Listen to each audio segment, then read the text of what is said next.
Hey guys, welcome back. BDCKR here. We're back with our weekly recap of all things Injustice. This is for the week of May 6th, 2021. Getting right into it, the current character challenge is Killer Frost. That's a one-week repeat, as it has been for a very long time now. The required characters for that are Joker, Nightwing, and Superman. You can get at silver, bronze, and gold, respectively. So not the worst for new players, especially because Superman tends to be a pretty easy person to have picked up at least one copy of, just because of how many there are. Yeah. So sort of balanced, right? You have to have at least some money to spend or have a decent collection, but right. A lot of people should be able to get this.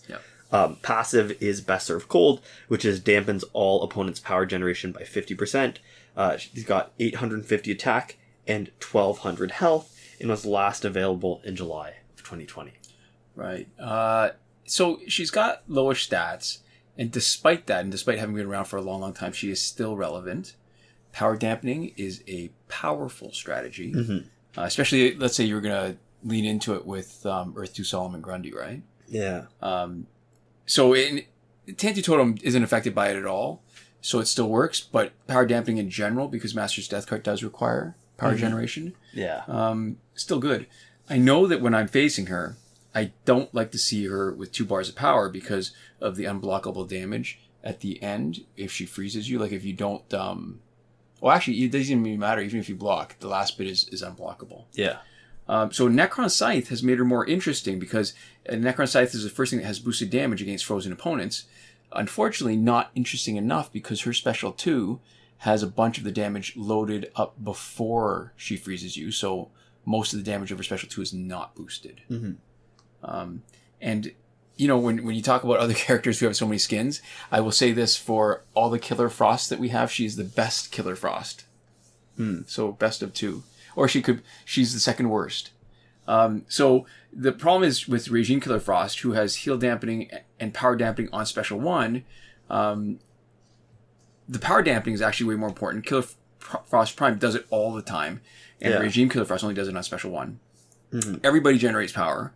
Only very specific characters in specific gears, which may not always be relevant to a fight, involve healing. So power dampening is just relevant all the time, every fight. For sure. And part of me thinks that one of the things that some of the value that we can give to people is, because we've been playing so long, is reminiscing about what used to be. And I still remember when she was first introduced, and people were complaining that this was like a weird kind of glitch or a bug, that when the AI would play her, she would do super quick tag-ins and tag-outs, like behaving in a way that the AI never did with any other character. So she was really hard to handle as an opponent. Yeah. So there we go. This week's multiplayer award is Suicide Squad Joker Unhinged, and his passive is Unhinged. The Joker can't wait to show you his toys. A powerful random effect will occur on his Special 1, and after Joker defeats an opponent team member, he drives them insane, and they will fight for you with reduced health. Can be triggered twice if using a team of 3 Suicide Squad characters.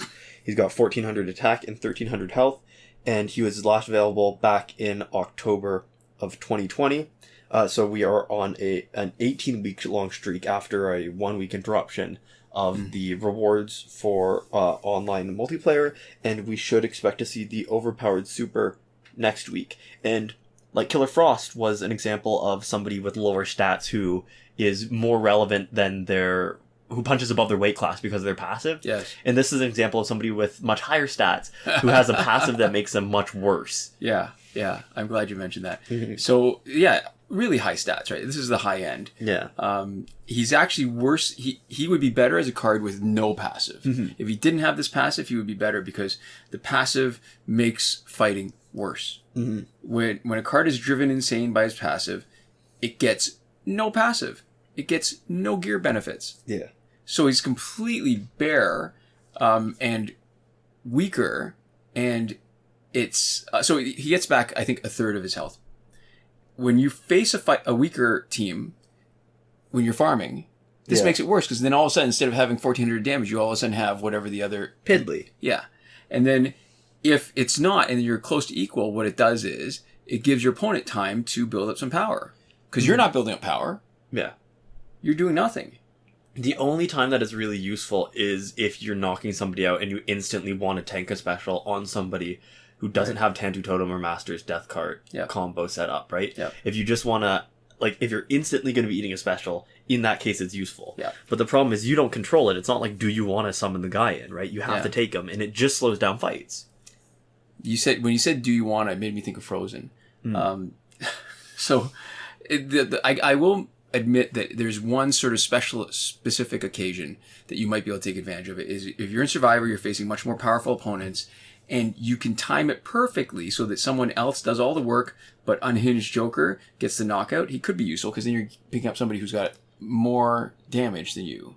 But because you can't boost it, it's still not that great. Yeah, if you've got the Soul Taker Sword so that you can get your damage boost maybe from them, and have this so that you can pop in somebody new, and then maybe something that lets them more consistently drain somebody out, like a damage over time, like Iron Stick type thing, where you can take down the last 10% guaranteed. That might be a decent combo in Survivor, but not great. Even then, I don't know. It still feels just okay to me. Yeah. Oh, and I guess the first part, to me, it feels like that's not a real passive because it's just an effect on a special. And the potential effects are Poison, Power Drain, Power Gain, and Life Drain. And yeah, I'm not a big fan of random effects. Yeah, random effects tend to be worse than something that you can rely on. Yeah. For strategy. So anyways, next up in the store, we have the Kandak Black Adam pack for $24.99. No power credits. It doesn't unlock. It's a clue to next week's challenge, and that's the important part, because last week we predicted Kandak Black Adam. And it hasn't come true yet, but this is another indication that the prediction is pretty strong. Yeah, I'd say the fact that we were able to both predict it and that it's come up like this means that I'm like 95% sure. I'd say higher. Maybe, okay, 99. Yeah. I think they interrupt that kind of, most of the time, the advanced access pack or whatever, the pack that comes a week before. Yeah. Has been pretty spot on almost all the time. Yeah, I just, maybe I was thinking twice a year, right? Would give you about 95%. Well, I guess so, if sure. That's good math. Yeah. That's good math, yeah. Yeah, which seems not wrong, right? Right. But yeah, so we're up to 7 weeks. If you only count up to Killer Frost, it's 7 weeks. If you count Kandak Black Adam, that's 8. Mm-hmm. So 7 or 8 weeks into a repeat of a set of challenges that was last year in May of 2020. If the pattern holds... Well, it started, we didn't have 7 challenges in a month. It started in May 2020. Mm-hmm. Yeah. Yeah. And so if the pattern holds, we expect to see Kandak Black Adam, right? That will be our verification. 8, right. And the week after that should be Suicide Squad Deadshot.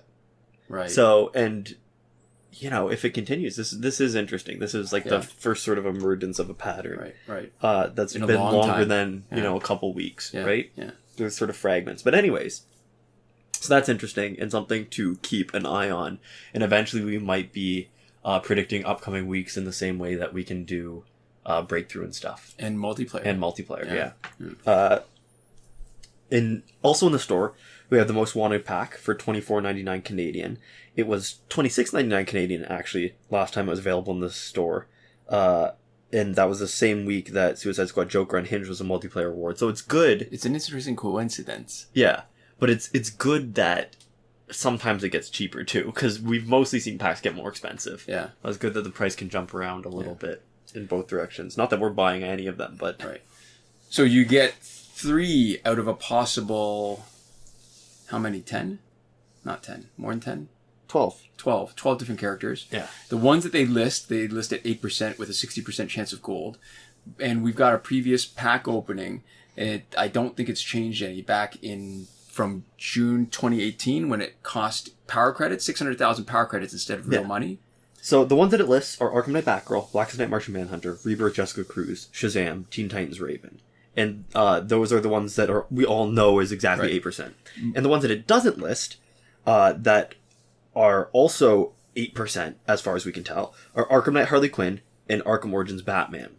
And the way that the numbers work out, there would be 4 cards that should be 9%. Right. Give or take, right? Because it can't all be 8%. 8% would leave us at 96. If 4 cards have 9%, then it adds up to exactly 100. Right. And when we opened our packs, there were 4 cards that we got significantly more of. Right. 30 plus, where for the other ones we're getting somewhere in the 20s. Right. Right? Mid to high 20s mostly. Right. And so the 4 characters that we think are at 9% are Killing Joke Joker, Regime Superman, Teen Titan Cyborg, and Batman. Blah. Yeah.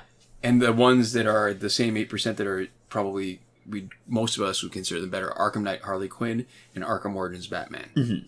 Yeah. So that's who's in that pack and approximately the chance of getting each of them. Although, honestly, at that number, you know, the difference between 8% and 9% feels low enough that if you're paying real money, like if you're for credits, it makes sense that you want to know the exact odds. Right. Because over time, you're going to, you know, get more of the ones that have higher percent. But for money, it's almost never going to come up. Right. Anyways, in our Survivor, we have the 4th World Gear set until the 19th of May, 2021. Phantom Zone is finished. Fight 62 is still broken. Last weekend's breakthrough was, as expected, Cyborg, Batgirl, Black Adam. So next week, the coming weekend, is probably Deadshot, Wonder Woman, Static. Link in the description, or a Reddit thread, or a thread in the subreddit for Injustice from Devlin16 that goes over a complete breakthrough cycle. Mm-hmm. Moving on to the current glitches, just remember that we have tutorial videos for all the working glitches that we talk about in a playlist that you can find on our channel, but we'll also be linking in the description and in the eye in the top right corner of this video right now. If you're on iOS, you guys got to help each other out. If you're on any version of Android that isn't Android 9, we won't be able to directly troubleshoot anything. Because it seems like there are significant changes. Yeah, but we will be able to talk to sort of broad stuff that people talk about. So anyways, we like to start out with glitches that you can't do that people might be looking for, or at least stuff that we won't help you with. Yeah, so that's, there's no working glitch for credits. There is something that people were using up until the last update, and I'm not sure if it's still working, but we talk about why we don't endorse it, we don't use it, we don't tell you how to do it because of the dangers involved. We talk about it in a lot more detail, Season 6, Episode 9 that we've linked, so if you want to hear about it, you can watch that video. Main reason is that it's dangerous. There's a risk of getting your account suspended. For sure. Other stuff that you might want to do that you can't. Nothing for getting repeated past multiplayer season rewards, for getting early multiplayer season rewards, for getting through the Phantom Zone supernaturally quickly, or for getting free energy without having to watch the video. Right. And in terms of stuff that's working that you can do, the challenge reset method that requires Google Play Cloud Save is working. That's tested and confirmed the current challenge. Right. Killer Frost. Yep. And we mentioned this here. Normally, when the Phantom Zone's around, we mention this with the Phantom Zone. Because doing one thing will do both things in terms of resetting. So you want to make sure that you only use either reset when you're willing to reset progress on both. In the description, information from a couple of viewers, Tam and Kakde about Android 10 on how to not have to download 1 gig of data every time you do the challenge reset. And from Jonathan Yang about how to do the reset challenge on an iOS device. Mm-hmm. So there we go. Breakthrough glitch, let you play repeatedly, still working. Airplane mode, refine glitch, still working for anything that has a random drop. And we talked about it in our recent Q&A about why what you want and how much you've got to spend makes a huge difference on how much value you place on it, because it's, instead of spending credits though and getting a refund, you're spending a lot of time having to generate the refund. Time shifting still works for unlimited Survivor play and energy recharges. As always, return your clock back to normal before you start playing as usual again.